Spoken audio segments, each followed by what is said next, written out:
Melanjutkan materi kuliah pendidikan kewarganegaraan. Seseorang dapat dinyatakan sebagai warga negara suatu negara kewarganegaraan berdasarkan perkawinan, yaitu asas kesatuan hukum dan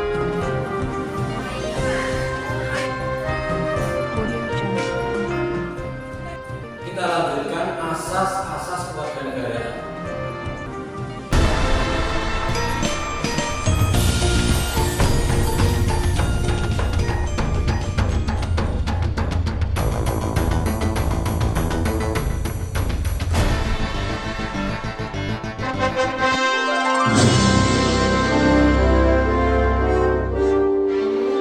Selanjutnya tentang asas-asas kewarganegaraan.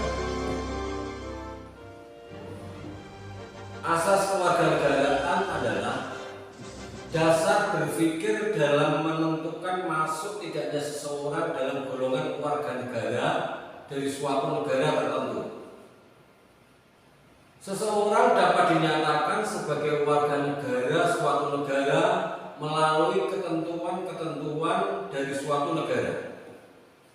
Ketentuan ini menjadi asas atau pedoman dalam menentukan kewarganegaraan seseorang.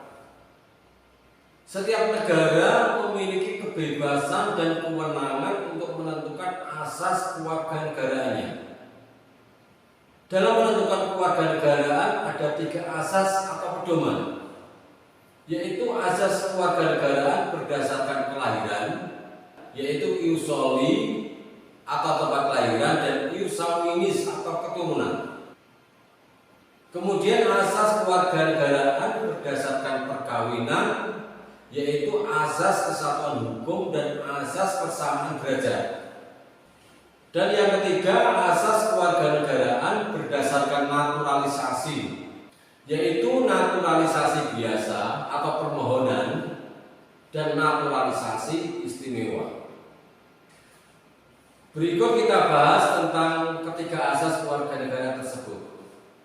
Yang pertama, asas kewarganegaraan berdasarkan kelahiran, terdiri atas ius soli atau asas teritorial, yaitu asas yang menetapkan seseorang mempunyai kewarganegaraan menurut tempat di mana ia dilahirkan.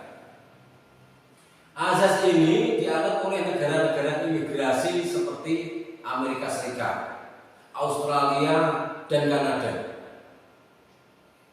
Kemudian ius sanguinis atau asas keturunan, yaitu asas yang menetapkan seseorang mempunyai kewarganegaraan menurut kewarganegaraan orang tuanya,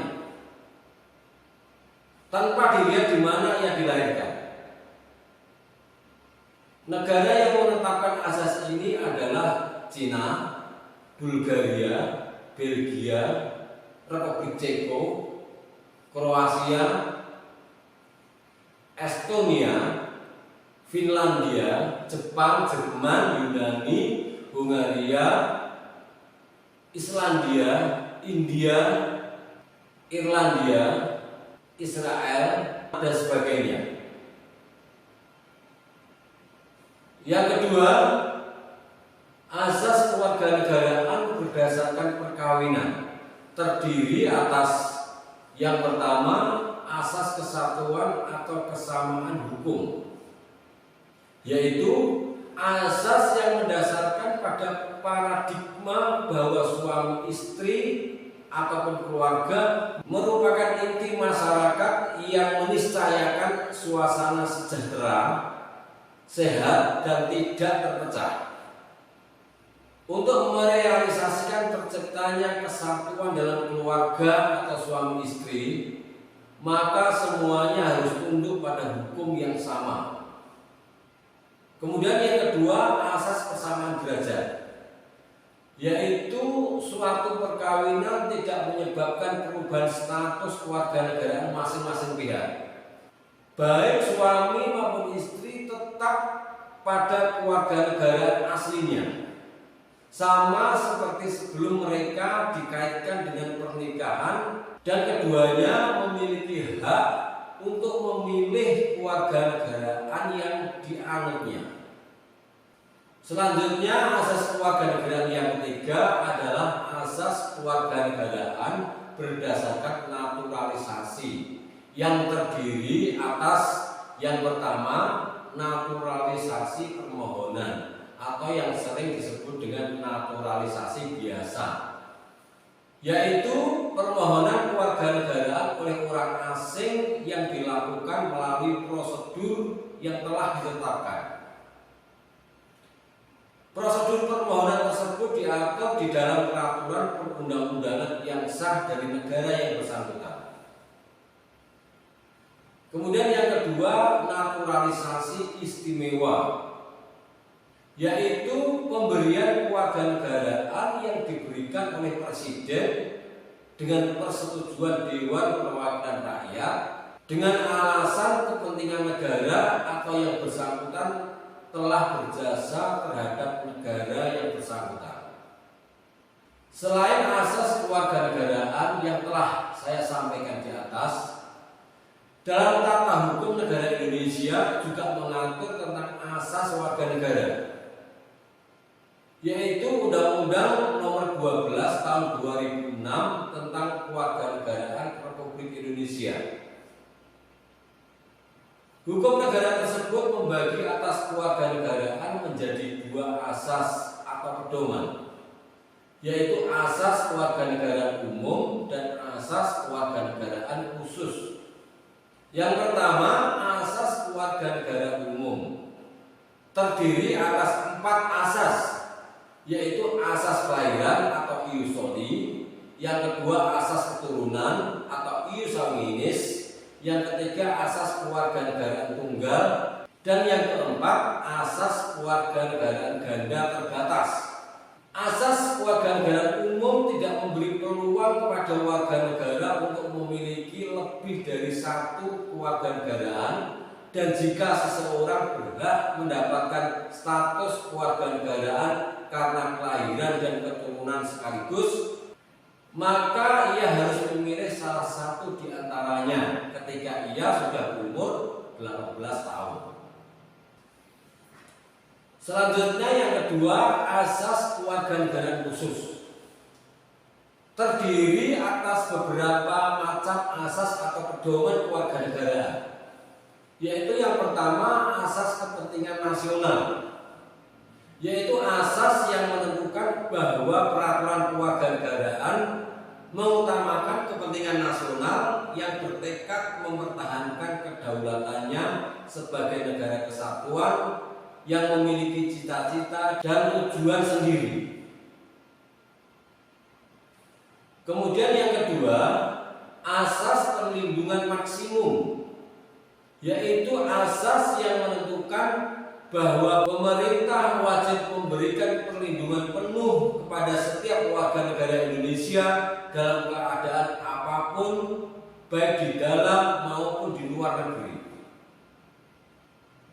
Yang ketiga, asas persamaan di dalam hukum dan pemerintahan,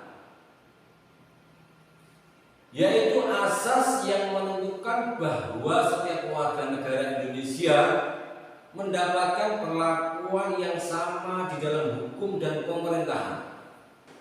Selanjutnya yang keempat adalah asas kebenaran substantif, yaitu asas di mana prosedur kewarganegaraan seseorang tidak hanya bersifat administratif, tetapi juga disertai substansi dan syarat-syarat permohonan yang dapat dipertanggungjawabkan kebenarannya.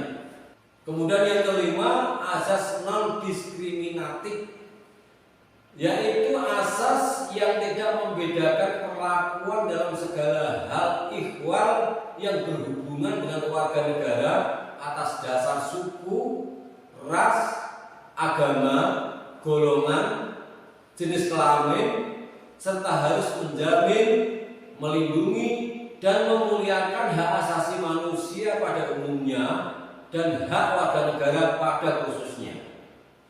Selanjutnya yang keenam, asas pengakuan dan penghormatan terhadap hak asasi manusia, yaitu asas yang dalam segala hal ikhwal yang berhubungan dengan warga negara harus menjamin, melindungi, memuliakan hak asasi manusia pada umumnya dan hak warga negara pada khususnya. Selanjutnya yang ketujuh, asas keterbukaan, yaitu asas yang menentukan bahwa segala hal ikhwal yang berhubungan dengan warga negara harus dilakukan secara terbuka. Selanjutnya yang kedelapan, asas publisitas, yaitu asas yang menentukan bahwa seseorang yang memperoleh dan atau kehilangan kewarganegaraan Republik Indonesia akan diumumkan dalam berita negara Republik Indonesia agar masyarakat mengetahuinya. Pada asas kewarganegaraan khusus ini lebih membahas atau mengatur berdasarkan hubungan timbal balik antara negara dan warga negaranya dalam hal hak dan kewajiban di antara keduanya, seperti menjaga kedaulatan negara, menjamin hak asasi manusia, dan lain sebagainya.